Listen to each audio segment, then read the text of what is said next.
Mari kita berdiri dengan lagu tema kita menangkan dunia bagi Kristus. Dengan seruan menggema menangkan dunia, bawalah jiwa yang indah kepada Kristus.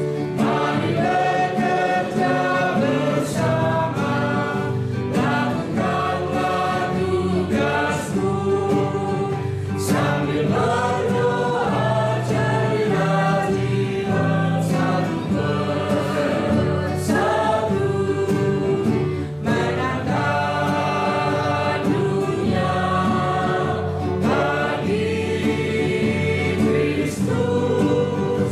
Janganlah semangatlah terus hingga dunia miliknya, menangkan dunia bagi Kristus.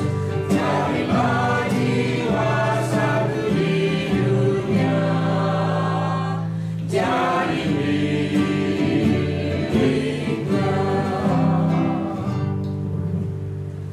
Bapa di surga, bila mana kami akan mendengarkan Kau menyampaikan isi hati kepada kami untuk meneguhkan hati kami dalam melakukan segala tugas yang Tuhan sudah siapkan hari ini.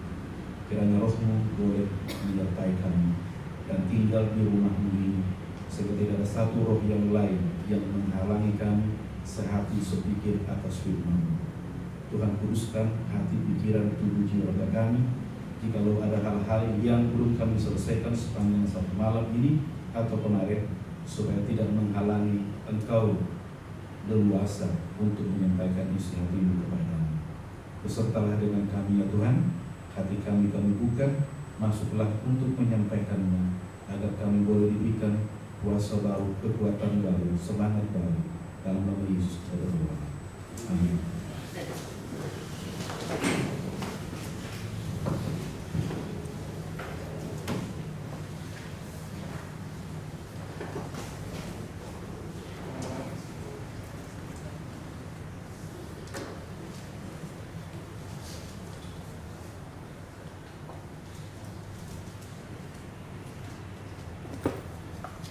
Selamat pagi saudara yang kasih dalam Tuhan. Selamat pagi. Karena suara saya agak sedikit kuat, supaya tidak swing-swing, mungkin saya pakai yang aslinya aja. Pagi ini kita akan belajar dari firman Tuhan mengenai akan kematian daripada Musa. Namun sebelum kita belajar lebih jauh, saya ingin membacakan sedikit dari pasal 34 Ulangan 34 ayat yang ke-9 sampai yang ke-12 sebagai pendahulu.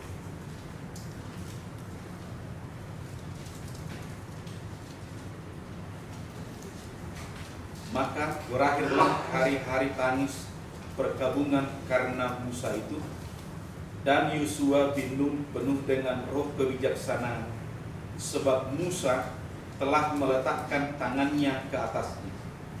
Sebab itu orang Israel mendengarkan dia dan melakukan seperti yang diperintahkan Tuhan kepada Musa. Seperti Musa yang dikenal Tuhan dengan berhadapan muka, tidak ada lagi nabi yang bangkit di antara orang Israel. Dalam hal segala tanda dan mujizat yang dilakukannya atas perintah Tuhan di tanah Mesir terhadap Firaun dan terhadap semua pegawainya dan seluruh negerinya. Dan dalam hal segala perbuatan kekuasaan dan segala kedahsyatan yang besar yang dilakukan Musa di depan seluruh orang Israel. Saya coba mengambil kesimpulannya 3 hal yang kita akan lihat dari akhir kehidupan daripada Musa. Yang pertama adalah dia siap mengakhiri pekerjaan. Karena Tuhan katakan sudah cukup, sudah waktunya engkau istirahat. Dia siap, tidak ada argu. Dan Tuhan perintahkan dia untuk datang ke atas Bukit Nebo untuk memberikan satu pertemuan terakhir.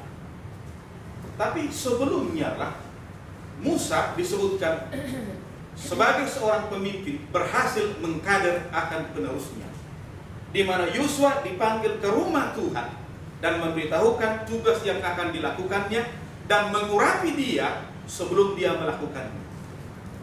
Ini sesuatu yang luar biasa. Banyak kita pelayan atau pemimpin tidak menyiapkan siapa yang melanjutkan pekerjaan, sehingga tidak tahu apa yang dikerjakan mulai dari nol.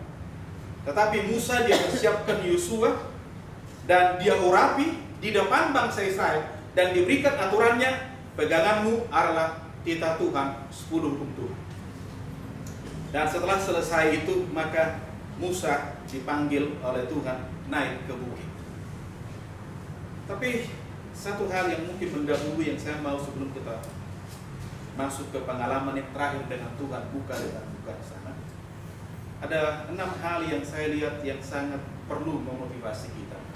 Bahwa Musa itu disebutkan terkenal orang yang paling lemah lembut di halaman 72. Seberapa banyak pun bangsa itu bersungut-sungut, marah-marah, dia masih sangat lemah lembut. Saya pikir ini tantangan kepada kita, termasuk kepada saya. Kalau semua sudah omeli, kadang-kadang kita lose of temper. Kenapa? Karena kita tidak ingat ada Tuhan yang apa? Yang bisa menolong. Yang kedua, Musa juga terkenal dengan apa? Pengalaman yang sangat dekat dengan Tuhan. Bahkan tadi tidak ada orang lagi yang seperti dia, yang bisa muka dengan muka ketemu dengan apa? Berbicara dengan Tuhan. Tapi saya lihat kenapa sampai bisa dia begitu? Di buku kita disebutkan dia juga seperti Yesus mengambil waktu banyak.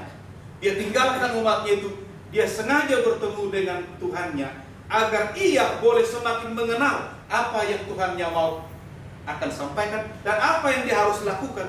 Dan itulah yang membuat intens hubungan dia dengan apa? Dengan Bapaknya sampai kepada akhir hidupnya. Yang ketiga disebutkan di pelajaran kita di halaman 74, doanya itu berkuasa dalam pelayanannya. Saya sampai tadi berulang-ulang saya baca dan saya coba menganalisa diri saya. Belum ada apa-apanya, sedikit pun, mungkin 10% seperti Musa ini. Kenapa? Setiap umat itu dikatakan berdosa melawan Tuhan. Dia punya doa lah yang dia gunakan bergumul dengan Tuhan supaya umat itu jangan sampai Tuhan murka. Bahkan kalau kita lihat, dia sampai berani katakan, lebih bagus nama saya apa? Aku hapuskan saja, nggak ada di buku kehidupan. Asal jangan engkau binasakan apa? Umat ini. Saya belum pernah katakan itu. Malahan sebaliknya yang saya katakan, Tuhan binasakan aja itu, seperti Daud saya itu. Karena saya nggak kuat, binasakan aja. Tapi Musa disebutkan doanya sangat luar biasa dan doanya berhasil bila Allah sudah murka kepada umat itu dan mendatangkan hukuman. Doanya sangat luar biasa sehingga murka itu banyak kali Tuhan apa? Tumpah. Ini sesuatu yang kita perlu belajar. Dan tidak heran kalau Penailahi katakan Musa itu seperti Kristus, di mana dia panjang sabarnya luar biasa. Tidak ada dia batas. Kalau saya batas dia terlalu banyak. Tapi Musa ini adalah orang yang luar biasa. Kemudian yang keempat disebutkan, dia penuh dengan Roh Allah. Dan tidak heran pada waktu dia kader Yosua disebutkan, dia tumpangkan tangan kepada Yosua di rumah Tuhan. Dan Yosua pun penuh kuasa Roh Tuhan dan hikmat yang luar biasa. Saya berpikir, pada waktu kita melayani, mengurapi orang mungkin di gereja, apa yang kita alirkan pada waktu mengurapi akan apa? Pelayan-pelayan. Tapi dia mengurapi kuasa Tuhan dan roh hikmat turun atas dia. Apa? Karena apa yang ada dalam diri kita itu, tentu itulah yang kita yang kita alirkan. Kemudian yang saya tertarik dalam doanya di sini, sebelum dia naik ke atas bukit itu, dia masih punya waktu berdoa khusus kepada 12 suku bangsa Israel. Di pasal 32 kalau sudah baca, tidak ada satu berkat yang sama yang diberikan kepada setiap suku itu. Dan saya yang sangat tertarik adalah kepada Yusuf. Kalau sudah baca, mungkin kita baca sedikit doa dia kepada keturunan Yusuf di pasal 33 ayat yang ke-13. Kiranya, ini tentang Yusuf, kiranya negerinya diberkati oleh Tuhan dengan yang terbaik dari langit, dengan yang terbaik yang dihasilkan matahari, dengan yang terbaik yang ditumbuhkan bulan, dengan yang terutama dari gunung-gunung sejak dahulu, dengan yang terbaik dari bukit-bukit yang berabad-abad, dengan yang terbaik dari bumi segala isinya. Ke atas batu kepala orang yang teristimewa di antara saudara-saudara. Tidak heran kalau Yusuf itu luar biasa, karena memang dia juga diberikan berkat oleh hamba Tuhan Musa di terakhirnya yang terbaik. Kalau saja besok kita mengakhiri kita yang terakhir, apa yang kita tinggalkan yang terakhir? Doa apa yang terakhir yang kita buat? Kalau saja tadi malam kita berdoa tiup, doa apa yang terakhir kita sebut kepada keluarga kita, kepada orang lain? Musa mendoakan semua 12 suku itu dan memberikan yang terbaik sesuai dengan apa yang Tuhan taruh di pikirannya. Tidak ada satu hal yang buruk yang dia sebutkan. Dan yang terakhir adalah Musa ini berhasil mengkader akan penggantinya Yosua, dan disebutkan di halaman 74, dia tidak pernah kenal lelah melayani akan apa? Umat Israel.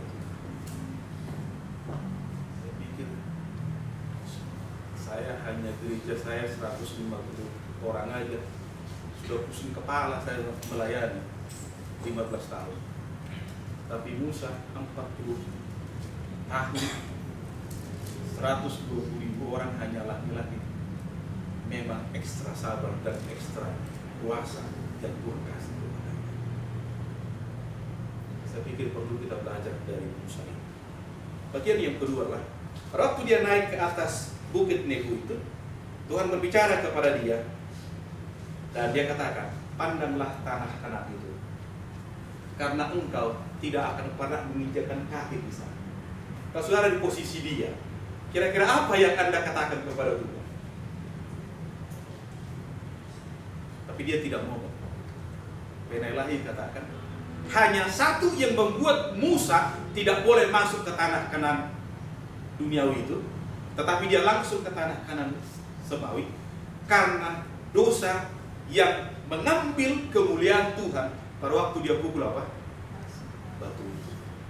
Hanya itu saja, sudah baca di bacaan kita. Hanya itu saja yang membuat dia, walaupun disebutkan dia mohon ampun kepada Tuhan dan Tuhan mengampuni dosa itu, tapi konsekuensi Tuhan tidak izinkan dia masuk di sana.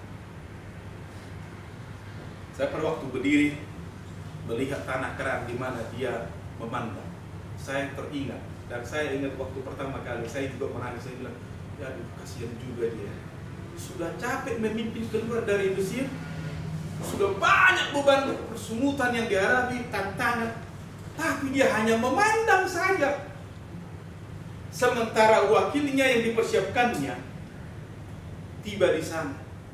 Tapi Tuhan katakan tidak perlu kamu kecewa untuk kamu, supaya bangsa ini mengerti bahwa Tuhan selalu penuh rahmat. Dan pada waktu dia tatap itu, dia ingat sejak dia keluar dari Mesir disebutkan. Dia ingat bagaimana dia membawa umat itu. Dia ingat dia dengan keluarganya Jethro, semua dia kenal.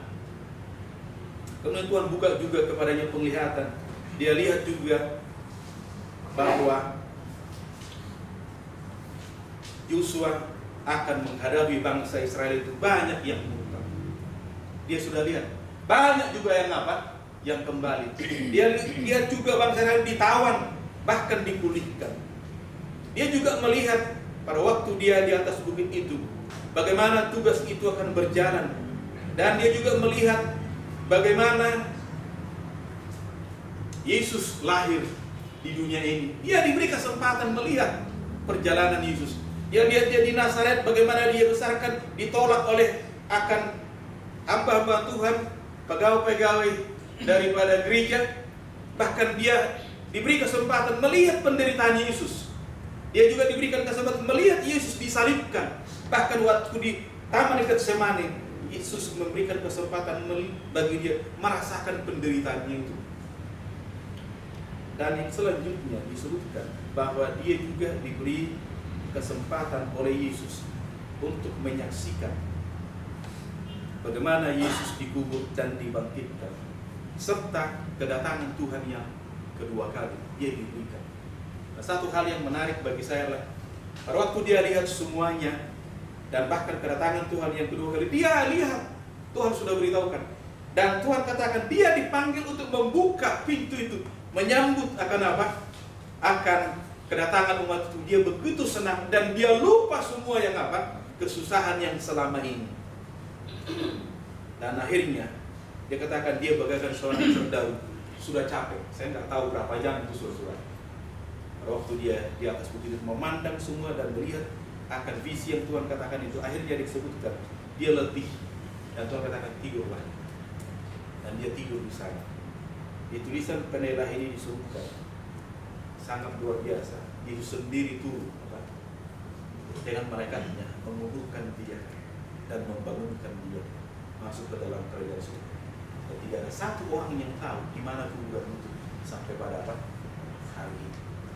Saudara yang kasih dalam Tuhan, ini disebutkan happy dismission, happy ending. Walaupun banyak tantangan kita hadapi dalam hidup ini, tapi pastikan kita diakhirinya happy ending. Musa menyelesaikan akan tugasnya dengan baik. Dan saya melihat di sini bahwa Musa ini luar biasa di dalam apa yang Tuhan sudah sampaikan kepadanya. Apa pelajaran yang kita ambil bagian yang terakhir? Saudara tentu sudah baca, saya nggak mau mengulangi. Kalau saudara masih kurang, baca lagi nanti. Saya mau mengajak bagian yang terakhir adalah kita perlu belajar dari Musa bahwa dia melayani Tuhan setia sampai. Tentu ini tantangan kepada kita. Bolehkah kita setia sampai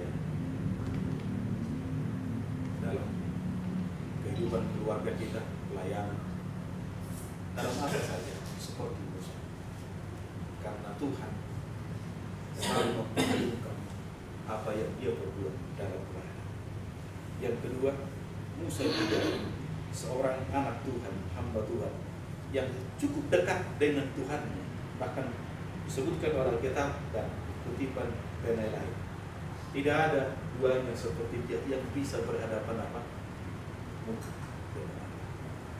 Bukan berarti dia tidak ada kekurangan, tetapi dia ingin lebih mengenal Tuhan itu lebih dalam, sehingga dia disamakan seperti apa? Yesus yang selalu punya waktu. Saya pikir sudah saatnya kita di akhir zaman ini, lewat kehidupan kita sekarang ini, perlu kita kasih waktu lebih banyak bagi Tuhan. Siapa tahu hari ini kita hari yang terakhir, tapi kita tetap apa? Masih punya hubungan yang baik dengan Tuhan. Karena tidak mungkin kita punya hubungan yang baik dengan sesama kita kecuali kita punya hubungan yang baik dengan Tuhan. Tidak mungkin. Dari mana datangnya?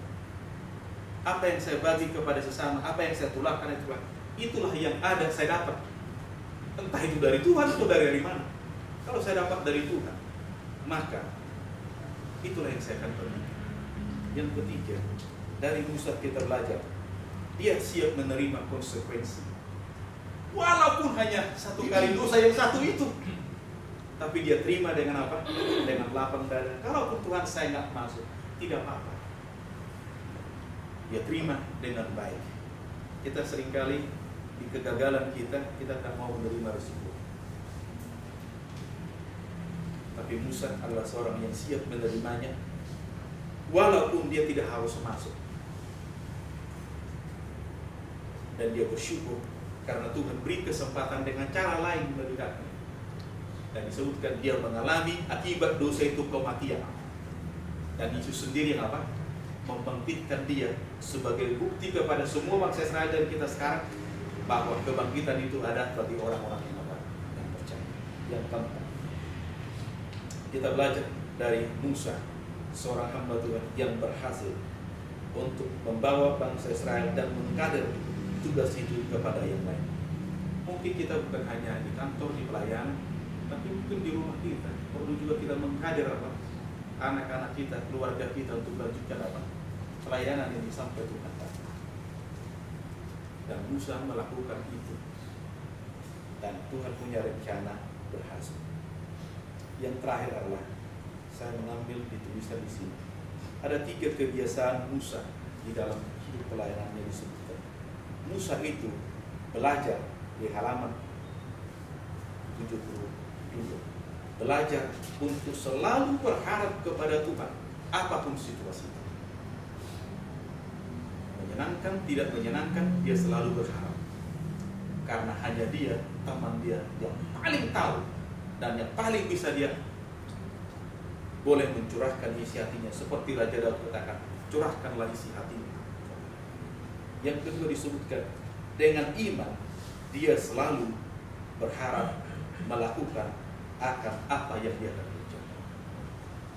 Yang ketiga disebutkan, dia juga belajar dari Tuhan untuk menyerahkan dirinya dan umatnya kepada rahmat Tuhan setiap hari. Dan akhirnya dia betul-betul dia serahkan dan perjalanan itu berjalan. Itu yang boleh saya ambil, kecuali ada yang Anda mau bagikan dari hal-hal ini mungkin sebelum kita